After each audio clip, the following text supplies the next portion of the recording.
Hello everyone, it is FIFA Expert and we're back with another episode of the Napoli Career Mode. In this episode, we will be making it into January and we will be making a couple of signings that are going to help us in our battle against Inter and AC Milan for the title, and also hopefully help us to win the Europa League. If you do go on to enjoy the video, a like and a subscription is appreciated, but of course there's no pressure. You don't have to leave a like and you don't have to subscribe if you don't want to. The first match of today's episode is going to be against Latium, or as everyone knows it, Lazio. A win against Lazio is going to be crucial for our title hopes, and hopefully in this one maybe a few players will be showing up to ensure that we grab the win that we need. I'm looking at players like Insigne, Osimhen and Irving Lozano, and Irving Lozano has been on quite some great bit of form, as well as Osimhen smashing in goals for fun nowadays. Osimhen is the one to get us kicked off. We are the ones on the first attack. Osimhen on the ball. He is able to run into the box, able to just face goal, and he's trying to take a shot, but he does get blocked. Insigne is sent through. He is getting into the box. He tries to chip the goalkeeper, but things don't end well, and it's still 0-0 so far. We're on another attack. Insigne is on the ball again. He's able to find Osimhen, who is able to smash it past the goalkeeper with an easy finish to, make it 1-0 against Lazio in the first 10 minutes of the game. We were the dominant figure in this game, even though if it's only been for 10 minutes, we were still dominant.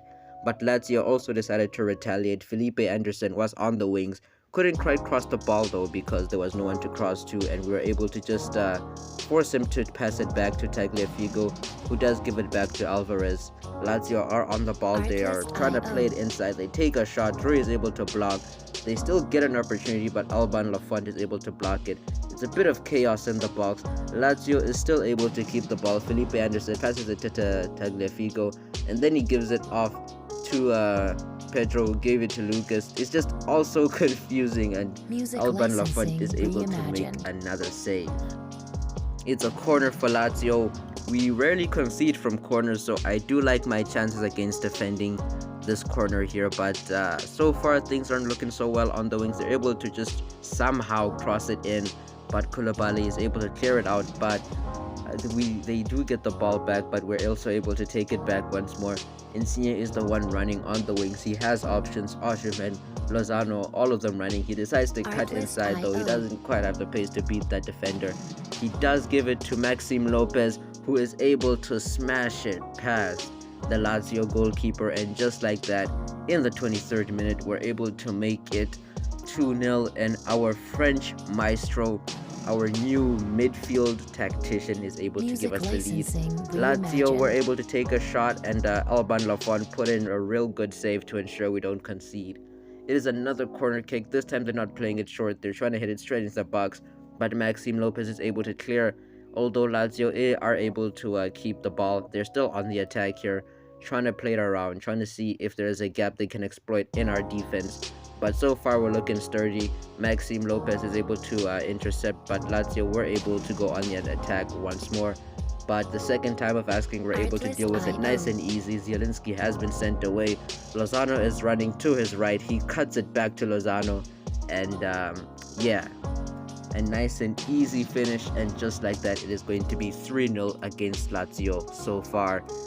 Lozano pulling off his favorite celebration, and the goals wouldn't stop there in the first half, as Anguissa is able to win the ball back from a sleeping Alvarez, and we're on the attack once more. Zielinski cuts it back to Osimhen, and he's able to finish it past the goalkeeper into the top right hand corner, and just like that, we're leading 4-0 into halftime, and Osimhen has himself a brace. Like I said, this guy scores goals for fun, and the game does agree with me as well. He is definitely a handful for those defenders. And the only main event that happened in the second half was an amazing long ball from Maxime Lopez that led to a Coppola goal. It wasn't directly an assist, but I do feel like that pass from Maxime Lopez definitely created that goal. And our youth academy graduate is able to grab himself a goal. But also amidst all of the celebration, the jubilee, Lazio were able to equalize. But it didn't matter much as we walk away with a 4-1 win. Moving on from the Lazio game, there has been some behind the scenes action For example, the Napoli defender whom you know, Koulibaly, is linked with a move away. Whether or not he moves is not up to us, it's actually up to him. Us as a club, we're definitely going to be accepting any offer that is suitable, any offer that does give us, a good amount of money. It is up to him, however, on whether or not he wants to go or stay. But yeah, that's just the situation with Koulibaly right now. And youth academy wise, I'm just showing you this just to show you that things are definitely under control in the youth academy. It is sad to see some players get released, but that is how hard and tough football is, and there's nothing more we can really do about it. But we do move on to some more league action, simulating against Sampdoria to grab a 2-0 win, and then we move on to the Europa League to simulate against Sandrjord, and we actually get a 2-2 draw. I am not really that disappointed at this result because we already qualified for the next round of Europa League football. We simulate against Bologna as well, and this time we are able to grab a 2-2 draw again. Empoli is the next team that we do simulate against. This time we're able to grab a win, which I'm grateful for. As the transfer window draws closer, more players are being linked to Napoli. Thiago from Liverpool is a midfielder we are looking to sign, as well as the star striker from Wolfsburg, Mecha. Lucas Mecha is another player we're looking to sign to hopefully back up Victor Osimhen in the long term. So many things to do in the window. One question is on the minds of every football fan. How will our window go? We are officially in the window, but we're also officially about to face Piemonte Calcio in a very important league game that's going to sort of decide whether or not we're going to be contending for the title into the later stages of this season. I kind of feel like you can say that about every match we play since we're so far behind Inter and AC Milan. But just because we're so far away from them doesn't mean we can take things easy. We're still going to try to win as many games as possible, even though we don't put it into our minds that they are must-win games. Even though they are must-win games, we just put it into our minds that we'll try to win and we will see what happens. We start off the Piemonte Calcio game really well, being the ones on the attack. Irving Lozano is able to beat his man here with a good pass from Osimhen. Gives it back to Osimhen though, but Szczesny is able to save Osimhen's shot. It was a good shot, just maybe a bit too close to the goalkeeper. We are able to have a corner, and the delivery from Insigne is subpar. And Piemonte Calcio find themselves on the attack. Locatelli on the ball, giving it to Vlahovic. A bit of good football here, but a bit of better defense from our center backs is able to see us head towards a counter attack, or maybe not. Bonucci, out of all people, is the one running into the left wing, giving us a bit of problems here. And the ball is being played everywhere in the box, and eventually Zakaria is able to volley it past Alban Lafont in his near post, straight at Lafont, and he couldn't save it. A bit suspicious to me, but we won't worry about it too much. We'll just move on and we'll just try to score a goal ourselves. Insigne and Osimhen trying to link up a little bit here on the edge of the box. Insigne dribbling into the box, creating himself a shot opportunity, but he couldn't quite get this shot on target. We are on the attack again, however, we are not giving up. We're definitely trying to equalize. We're trying our hardest to equalize, and Insigne is able to send away Maxime Lopez. Lopez gives it back to Insigne for a simple finish, and just like that we are able to equalize. Lorenzo Insigne was definitely a very important part of us coming back into the game. But of course the game doesn't end at 1-1. Piemonte Calcio are still trying to get themselves a goal here, but Mario Rui puts in a strong tackle. He's able to start up a counter-attack, goes all the way to the center line, gives it to Osimhen, who can beat Sula with a bit of pace, and he can finish the one-on-one opportunity he has against Wojciech Szczesny. He's not denying him this time. Osimhen is able to get his goal, and the on-form striker maybe makes his tally 20, somewhere there, not too sure. But we're on the attack once more. This time it's Zielinski to run it into space here. Gives it to Irving Lozano. Such an amazing pass, such an amazing volley. Just an amazing bit of build-up between Lozano and Zielinski to put us into the lead against Piemonte Calcio. I mean, everything about it, the control, the finish, the pass, all of it was just just wonderful to watch with this goal.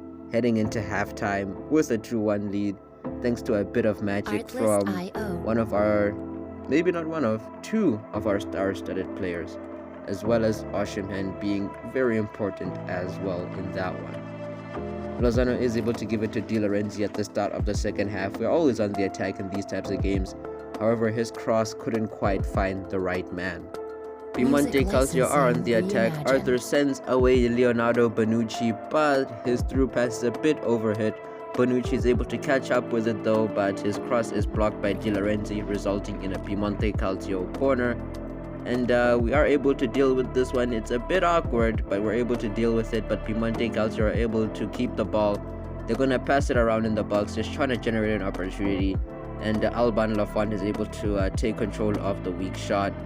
Maxime Lopez with a bit of sneaky and clever dribbling is able to give it to Anguissa, who gives it to Irving Lozano, who can cut inside a bit onto his left foot, and he smashes it near post into the bottom right hand corner. And Szczesny just can't do much about this. He's just being torn apart by our attackers. And near the end of the game, I decided, why don't I just make a few substitutions? We're 3 goals up. We don't really have much of a point to be playing our full strength squad. It's not like we're going for goal difference or anything, so I decided to give players like Elmas and Politano a bit of game time, but while keeping our growth projects like Lozano and Osimhen in the game. And at the end of the day, nothing much changed. We ended the game 4-1, beating our bitter rivals. Not much of an impact from Elmas, nothing noticeable, but for me personally, from things that you don't see on footage, I would say he is a very promising young midfielder, and I would definitely say that the future of the Napoli midfield is looking bright with him and Maxime Lopez. After the Piemonte Calcio game, off the pitch, there was a lot of things to think about. There were a lot of things to discuss. One of these things was the Fabian situation, whether or not we were going to sell him. I did put him on the transfer list at first, but then I thought of an idea. I thought of, why don't I use him in a swap deal to get a better center midfielder. Maybe they might not be miles better, but just someone better than Fabian.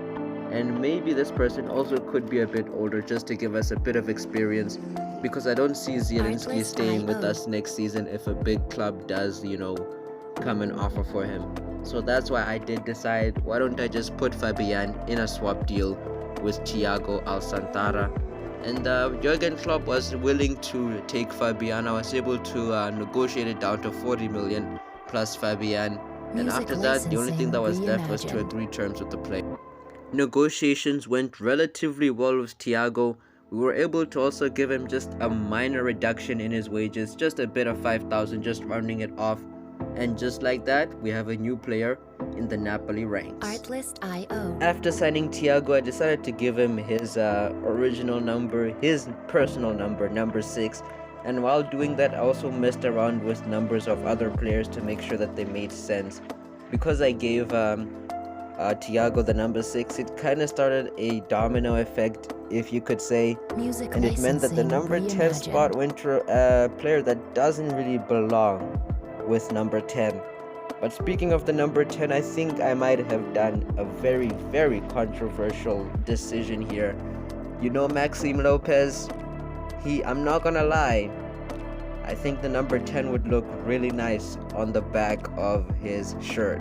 Now, of course, you guys are gonna comment down below whether I should keep the number 10 on his shirt, but I did decide to give him the number 10. Whether or not we keep it on him, or if you want me to give him back his old number, which is 15, you guys will have to let me know down in the comment section below. But it is now time for a game that could be the final game of the episode, and a game with a bit of a storyline. Not only is it Thiago's debut for Napoli, but it is also Dries Mertens' return to Stadion Olympic. So Dries Mertens is going to be playing against his old side. He is definitely starting up against us. So it is basically just to see who is the better player, I guess, who's the better signing between Mertens and Thiago, but we do get things kicked. We are able to start a very quick counter-attack against Bergamo Calcio. Lozano's pace is just unplayable in this league. He is able to create an opportunity for Thiago somehow, but Thiago's volley just barely grazes the post. Bergamo Calcio are on the attack and they take it to the left wing, hopefully trying to generate a cross or something. But Thiago is there to do a bit of defensive work. He's able to just take it away, forcing them to pass it back into the midfield. They're able to take a shot, a brave shot against Alban Lafont, but he's able to just parry it away, and we do concede a corner. But you know, we're very good with defending corners, and Di Lorenzo is able to clear it out, not that far though. It clears it back into a Bergamo Calcio player, and they are able to get an opportunity once more, but Alban Lafont is able to save that one as well. He's just been a really good keeper in this episode, I have to be honest. And Bergamo Calcio again trying to do a bit of a set piece. Zielinski does handle the ball here, so they are going to get a free kick, but we are able to deal with a free kick relatively easily. It is Di Lorenzo clearing it out again, but he doesn't clear it out fast enough, far enough, and that means that Bergamo Calcio were able to get one more attack, but this time they were not allowed to shoot, and Osherman is able to send away Herving Lozano. He does take a touch, takes a shot, but as soon as he takes the shot, he seems to have picked up an injury. He pulls up. I don't think I'm going to be subbing him off. I want to see if he will keep that injury heading into the halftime break, and if he does, then I think Politano will have to come on. But so far he is still gonna carry on playing until halftime. We're gonna monitor his condition very carefully. And the Bergamo Culture were actually on the attack, took another shot against Lafont. He's able to save that one relatively easily, and we're on the counter attack once more. It's Insigne on the ball, can't quite beat his marker for pace, and Osherman just gets shoved off by the ball just way too easily there. Bergamo Culture on another attack, and Lafont just being such a heroic goalkeeper once more, making the saves that are difficult to make, just trying so hard to keep this clean sheet against Bergamo Calcio. Conceding another corner, and they play it short to Mertens, but we are able to deal with it. Insigne is able to run away with it. He again can't quite beat his markers, but he's able to give it to Osherman, who isn't willing to run into the wings. He's just trying to play it inside, trying to switch the play here. And Gisa does get tackled, but we are able to keep it. And we are giving it to Mario Rui here. Hopefully he can put in a cross or something. Gives it to Zembo and Gisa on the edge of the box. Gives it to Thiago, and he scores an absolute banger. What a way. What a way to score a debut goal. A goal that could be considered a goal of the season, no less. To be the first goal of your Napoli career. Take a bow, Thiago. Just proving that all the money we spent on him, all 40 million and Fabian, was worth it. The experienced veteran is able to just smash it into the Bergamo Calcio net, and I'm not joking. That would probably be a goal of the season for this series. That was just such an amazing goal. But we do move on into the second half. We're on the attack. We do get another opportunity. Poor cross though.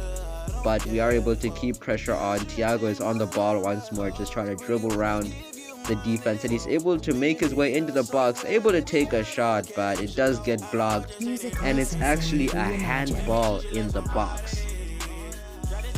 I don't know, guys. Should I turn off the handball rule? I think it seems to get way out of hand, especially in the box. And in my opinion, that shouldn't really be a handball. You know, the hands are close to the body, so either way, it's getting blocked, even if it's not by the hands. But we're not really gonna complain. You know what they say, beggars can't be choosers.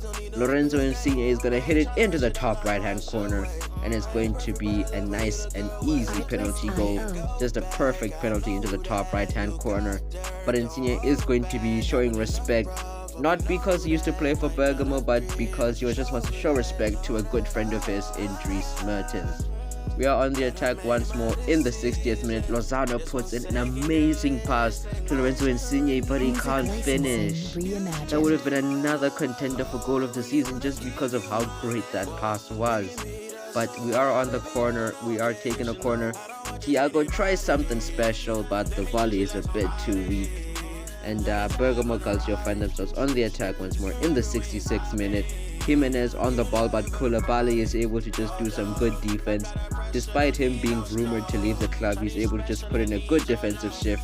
And Osherman, given a beautiful pass from Insigne, is able to finish the one-on-one opportunity. And just like that, we lead 3-0 against Bergamo Calcio. We've surely won this game at this point. We're the dominant figure, we're playing so cool, calm, and confidently. We're at home as well. Everything is going towards us. And of course, because of that, I thought, why don't we just put on Maxime Lopez, test him out in that number 10 kit, see how things are gonna go. So far, so good, as Insigne is on the attack once more, tries to cut inside to take the shot, but it does get blocked. No handball this time. And Thiago is unfortunately offside when we try to give him back the pass, but he's actually had an overall really good game.